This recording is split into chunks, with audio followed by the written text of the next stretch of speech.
قرآن کہتا ہے کہ جب آخرت میں پورے لوگوں سے حساب و کتاب ہوگا تو وہ کہیں گے کہ اے اللہ تو ہمیں ایک بار دنیا میں دوبارہ بھیج دے تاکہ ہم تیرے پیغمبروں پر ایمان لائیں اور ہم تیری فرما برداری کریں۔ یہ مضمون قرآن مجید میں بہت مقامات پر آیا ہے۔ مشرک کہے گا واللہ ربنا ما کننا مشرکین، اللہ کی قسم ہم تو شرک کرتے ہی نہیں تھے۔ تو گنہگار کہے گا ان تقول نفس یا حسرتا علی ما فرطت فی جنب اللہ، ہائے افسوس کہ میں اللہ کے بارے میں بہت سخت کوتاہی میں مبتلا رہا۔ یعنی قرآن بیان کرتا ہے نا کہ تمہاری کیفیت کیا ہوگی اس وقت، بلکہ قرآن یہ بیان کرتا ہے جب موت کے وقت تم برزخ کی زندگی اپنی آنکھوں سے دیکھو گے تو اس وقت تمہاری کیا کیفیت ہوگی۔ دیکھیں، ایک تو مرتا ہوا انسان ہمیں نظر آ رہا ہوتا ہے، لیکن ایک مرتے ہوئے انسان کو بھی کوئی کچھ نظر آ رہا ہوتا ہے جو ہمیں نظر نہیں آتا اور نہ وہ ہمیں بتا سکتا ہے۔ جیسے جو آدمی بستر پہ لیٹ جائے سونے کے لیے تو ایک پوزیشن تو یہ ہوتی ہے جس میں وہ مکمل جاگ رہا ہوتا ہے، جس میں ہم سے اس کا رابطہ ہوتا ہے۔ ایک پوزیشن یہ ہوتی ہے جس میں وہ گہری نیند سو رہا ہوتا ہے، اس کا ہم سے رشتہ ڈسکنیکٹ ہو چکا ہوتا ہے، ہم سے کوئی رابطہ اس کا نہیں ہوتا۔ ہم اسے ہنسنے کی بات کریں ہنسے گا نہیں، رلانے کی بات کریں روئے گا نہیں، کتنی خطرناک خبر دیں اس پر کوئی اثر نہیں ہوگا۔ لیکن ہمیں یہ لگ رہا ہوتا ہے کہ یہ بے ہوش ہے، مگر وہ ایک الگ دنیا میں گھوم رہا ہوتا ہے۔ وہ جس دنیا میں گھوم رہا ہوتا ہے اس کے خواب کہا جاتا ہے، عالم خواب۔ وہ یہ سمجھتا ہے کہ یہ حقیقت ہے اس خواب کو۔ اچھے خواب بھی ہوتے ہیں، برے خواب بھی ہوتے ہیں۔ بعض اچھے خواب ایسے ہیں آنکھ کھلتی ہے تو انسان افسوس کرتا ہے، یار میں تو سمجھ رہا تھا یہ سچی مچی کا ہو رہا ہے میرے ساتھ۔ بعض برے خواب ہوتے ہیں، انسان کی آنکھ کھلتی ہے، شکر ادا کرتا ہے، اللہ تیرا شکر ہے کہ یہ خواب تھا، اے اللہ تیرا شکر ہے یہ خواب تھا۔ لیکن خواب میں اس کو یہ احساس نہیں ہوتا کہ میں خواب دیکھ رہا ہوں۔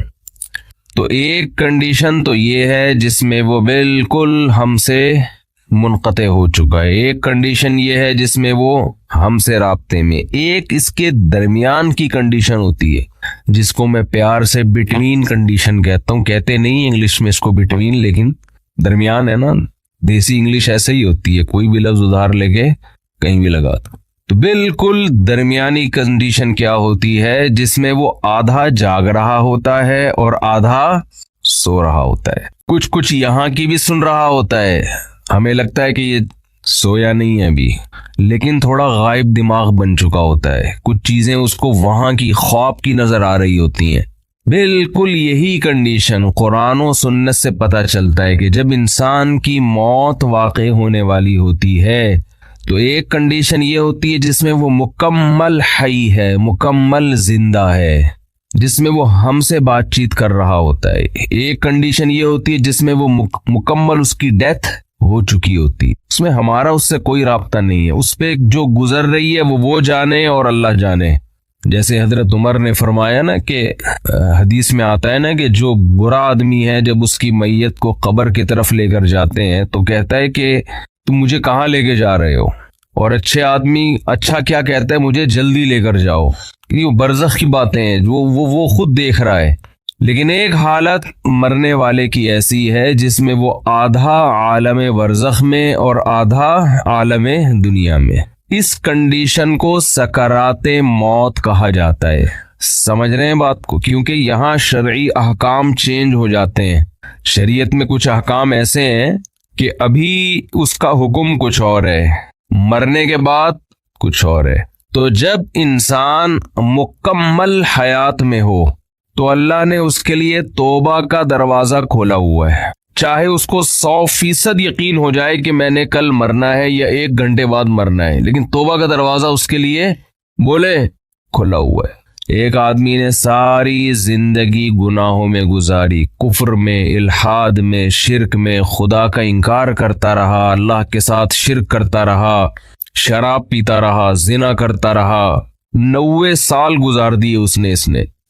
اب اسے ڈاکٹروں نے بتایا کہ آپ کی ڈیتھ ہونے والی ہے، آپ کینسر کے مریض ہیں، آپ کا زہر یہاں تک پھیل گیا ہے، یا کوئی اور بیماری ہے جس میں زہر پھیلتا ہے، یہاں تک پھیل گیا کہ 24 گھنٹے میں کے اندر آپ کی ڈیتھ ہو جائے گی۔ یہ بھی اب توبہ کرے گا تو اللہ اس کی توبہ قبول کریں گے، یہ اللہ کا وعدہ ہے۔ دل سے کرے توبہ، یہ والی توبہ نہ ہو کہ اگر نہیں مرا تو ٹھیک ہے، پرانا اسٹائل، مر گئے تو توبہ تو کی بھی ہم نے۔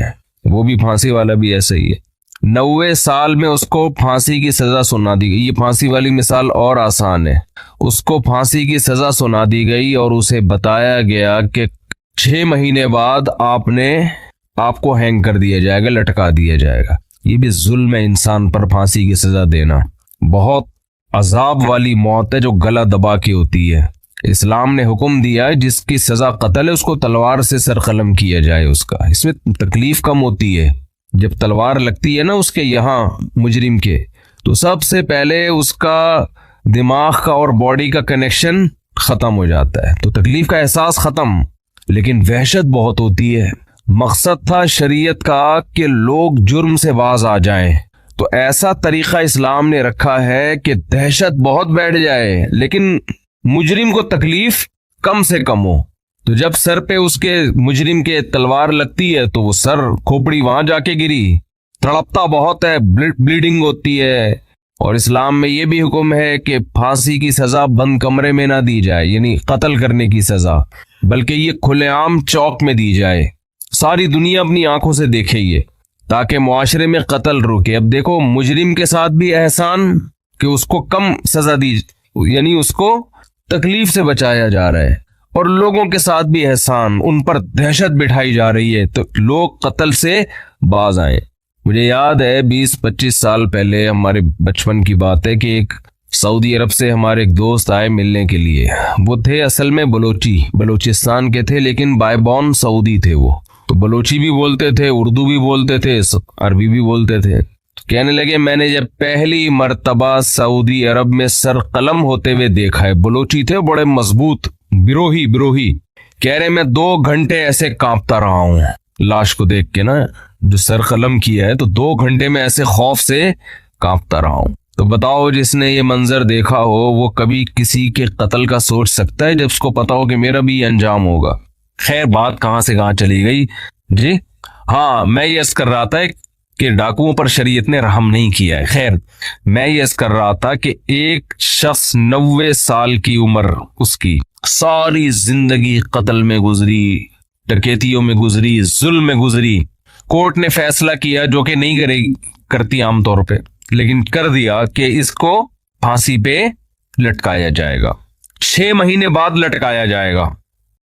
اسے لوگوں نے آ کے بتایا توبہ کر لے، گناہ سے معافی، یہ کہہ رہے نہیں کروں گا توبہ میں۔ وہ 6 مہینے بھی اس نے گزار دیے، کفر بکتا رہا، کوئی خدا نہیں ہے، کوئی مجھے دوبارہ رہائی ملی دوبارہ یہ کام کروں گا، یہاں تک کہ 1 ہفتہ رہ گیا۔ پھر اسے کسی مولانا صاحب نے کہا توبہ کر لے، کہہ رہے نہیں کروں گا توبہ۔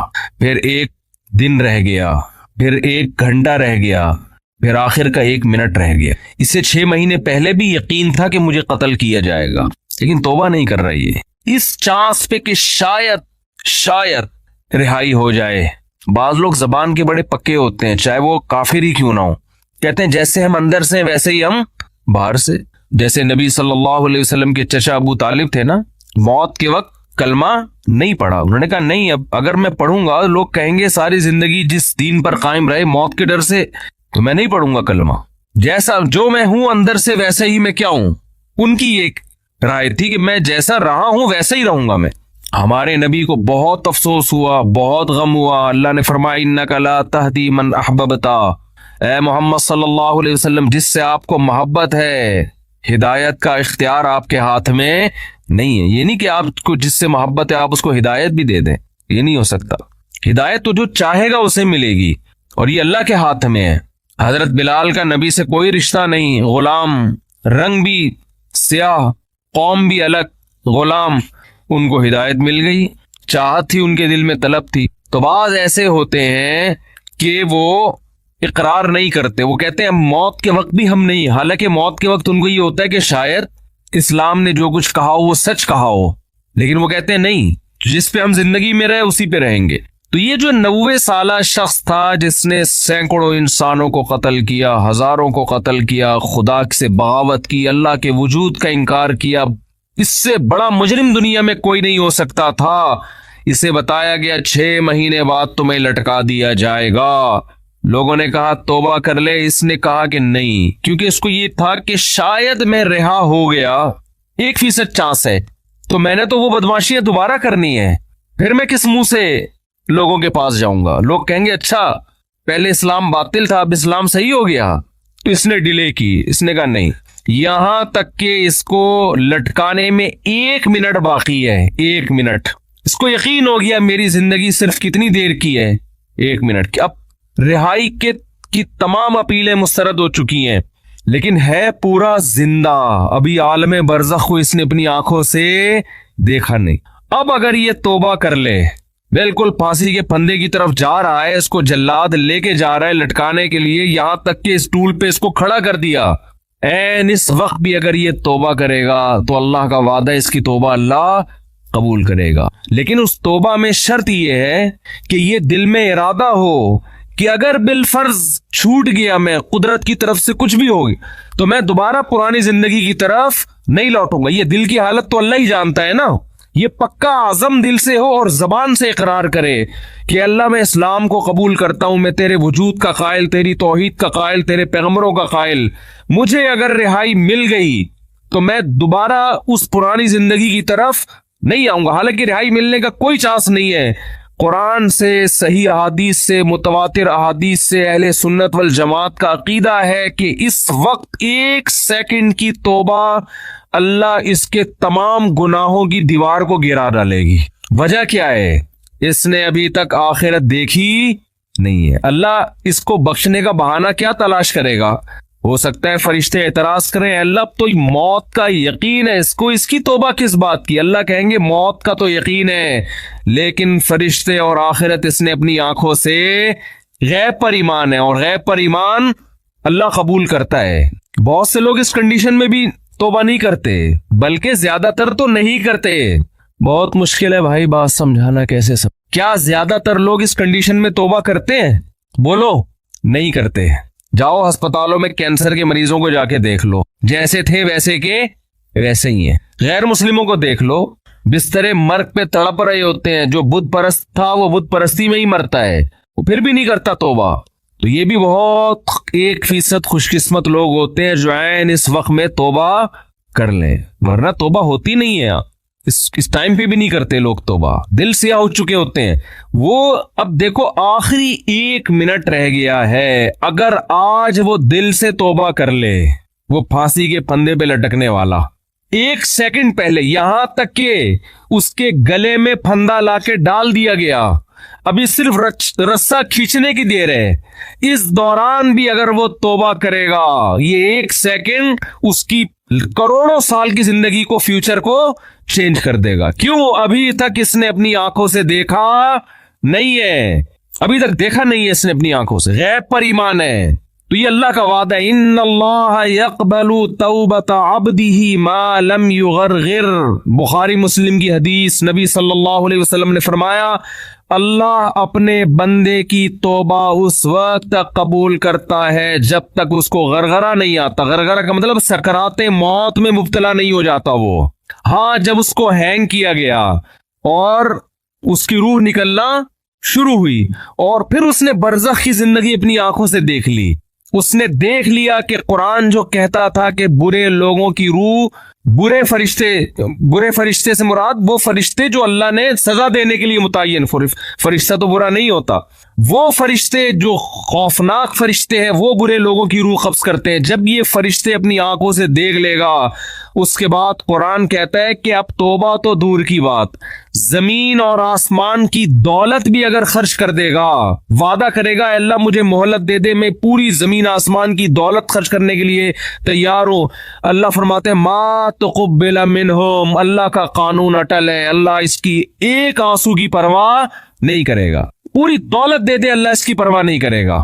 آج ملحد لوگ، ایتھیس لوگ کہتے ہیں خدا نظر نہیں آتا، جنت نظر نہیں آتی، جہنم نظر نہیں آتی، دکھاؤ۔ او بھائی اگر دکھا دی تو پھر آپ میں اور مومن میں فرق ختم ہو جائے گا۔ دیکھی ہوئی چیزوں پر تو سب ایمان لے کر آتے ہیں، قرآن کہتے ہیں غور و فکر کر کے ایمان لے کر آؤ۔ آپ کی خواہشات آپ کو صحیح سمت میں غور کرنے نہیں دیتی۔ ابھی ایک ملحد نے میرے خلاف کلپ بنایا ہے، میں نے مثال دی تھی ایک یونیورسٹی کے پروفیسر کی، جلدی سے بات کو سمیٹتا ہوں، کیا کروں یار۔ ایک ملحد نے کلپ بنایا، میں نے ایک مثال دی تھی یونیورسٹی کے پروفیسر کی، خوب اچھی طرح کھوپڑی میں بٹھائیں اس مثال کو۔ یہ لوگ نا باتوں کو گھماتے بہت ہیں، کبھی سیدھی بات نہیں کرتے۔ مجھ سے ایک طالب علم ملا، اسٹوڈنٹ ملا یونیورسٹی کا، اس نے کہا ہمارے ایک پروفیسر نے کہا کہ دیکھو گاڑی کے ایکسیلریٹر پہ ہم پاؤں رکھتے ہیں تو گاڑی موو کرتی ہے، بریک پہ پاؤں رکھتے ہیں تو گاڑی رکتی ہے۔ تو خدا کہاں ہے؟ یعنی ہر کام کرنے سے ہو رہا ہے نا۔ خدا تو جب ہوتا جب ایکسیلریٹر پہ پاؤں رکھو اور وہ روک دے گاڑی کو، بریک پہ پاؤں رکھو اور وہ چلا دے۔ تو یہ ہر کام کی ایک لاجک ہے، تو ہر کام کے پیچھے ایک سائنس ہے، ایک لاجک ہے، خدا نہیں ہے معاذ اللہ۔ میں نے کہا یہ مثال ہی خدا کے وجود کی سب سے بڑی دلیل ہے۔ گاڑی کے ایکسیلریٹر پہ جب تک پاؤں نہ رکھیں وہ چلے گی خود سے؟ بولو، جب تک کوئی بریک لگانے والا نہ ہو اس وقت تک رکے گی وہ؟ جو گاڑی ایک حالت سے اپنی ایک کنڈیشن کو چینج نہیں کر سکتی، کسی چینجر کے بغیر وہ گاڑی وجود میں آ سکتی ہے کسی خالق کے بغیر؟ بولو نا۔ تو وہ گاڑی یقیناً کسی نے بنائی ہے، تو ایک چھوٹی سی گاڑی خود سے نہیں بن سکتی۔ آپ کہہ رہے ہیں پوری کائنات ایک دھماکے سے خود سے وجود میں آ گئی ہے، اور انسان اور وسیم بھائی اور غفور بھائی سبکتگین صاحب اور یہ خواتین اور مرد اور گائے بھینسیں اور زمین سورج کے گرد اور جو ہے وہ چاند زمین کے گرد، پورا ایک اتنا بڑا نظام، بارشوں کا نظام، صحراؤں کا نظام، یہ سارا سیٹ اپ ایک بے جان تصویر خود سے وجود میں نہیں آ سکتی کروڑوں سال میں۔ اور ایک چلتی پھرتی تصویر جو دیکھتی ہو، ناک سے سونگتی ہو، کانوں سے سنتی ہو، کوئی کہے نا کہ یہ آنکھ ناک کان تصویر پینٹنگ کر کے خود وجود میں آ گئی ہے، کوئی مان لے گا؟ خربوں سال میں بھی نہیں ہو سکتا۔ لیکن ایک ایسی آنکھ وجود میں آ گئی جس میں دیکھنے کی صلاحیت، ایک ایسی ناک وجود میں آ گئی جس میں سونگنے کی صلاحیت۔ یہ اور میرا اعتراض تھا، اس ملحد نے اس اعتراض کا جواب نہیں دیا۔ اس نے جواب کیا دیا ہے؟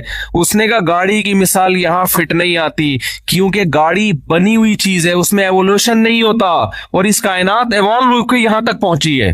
نہیں آئی بات سمجھ میں؟ کہہ رہے گاڑی جو ہے نا وہ ایوالو تھوڑی ہوئی ہے یہاں تک، گاڑی تو کسی نے بنائی ہے، تو گاڑی پہ فٹ نہیں ہو سکتی۔ سوال تربوز کے متعلق تھا، جواب میں کیا پیش کیا جا رہا ہے؟ خربوزہ۔ آپ سے سوال پوچھا امتحان میں، محمد بن قاسم نے ہندوستان پہ 17 کیا کیے؟ آپ نے کہا محمد بن قاسم ناشتے میں پراٹھا کھاتا تھا۔ اگلا بولے گا بھائی تم سے پوچھا کیا جا رہا ہے؟ وہ سوری محمود غزنوی نے، محمد بن قاسم نے نہیں، وہ صبح ناشتے میں کیا کھاتا تھا؟ تو یہ جواب تھوڑی ہوگا۔ سوال دوبارہ دہرا دیتا ہوں میں، ایک معمولی سی چیز ایوولوشن کے ذریعے کار کی شکل اختیار نہیں کر سکتی۔ اتنی مینجمنٹ کہ ایکسیلیٹر کی جگہ ایکسیلیٹر ہو، بریک کی جگہ بریک ہو، اسٹیئرنگ کی جگہ ایسی بہترین مینجمنٹ۔ تو یہ ایوولوشن کوئی ایسی ہے عجیب چیز ہے جس نے خود سے، یعنی نیچر ہے نا، نیچر اتنی ذہین، اتنی فتین، اتنی زبردست چیز ہے کہ خربوزے کے بیج میں اس نے ایسے سافٹ ویئر انسٹال کر دیے کہ جب زمین میں ڈالو تو پہلے پودا اگے گا، پھر پھول اگیں گے کیڑے مکوڑوں کو مائل کرنے کے لیے، پھر نر مادہ کا ملاپ ہوگا، پھر جب نر مادہ کا ملاپ ہوگا اس میں کچا پھل پیدا ہوگا، وہ پھل بڑا ہو کر دوبارہ خربوزہ بن جائے گا، ہر خربوزے میں دوبارہ ایسے سینکڑوں بیج ہوں گے جن کو ڈالو گے تو پھر یہی پروسیس ہوگا۔ ہزاروں سال سے یہ پروسیس ہو رہا ہے، اور یہ فطرت نے خود اپنے آپ کو مینج کر لیا۔ خدا کی قسم دنیا میں اس سے بڑا بیوقوف اور جھوٹا اور کذاب اور دجال کوئی نہیں ہوگا جو یہ دعویٰ کرے۔ آپ انسان کو مانتے ہو ایوولوشن ہو رہا ہے، ارتقاء، اردو میں ارتقاء کہتے ہیں اس کو۔ یہ کیا ارتقاء ہے یار؟ کہ دیکھو ارتقاء، بندر کروڑوں سال ترقی کرتے کرتے انسان تک پہنچ جاتا نا، یہ ہوتا نا ارتقاء۔ یہاں کیا ہو رہا ہے؟ 9 مہینے میں کیا ارتقاء ہو رہا ہے؟ ایک پانی کا قطرہ ماں کے رحم میں جاتا ہے بھائی، اور 9 مہینے میں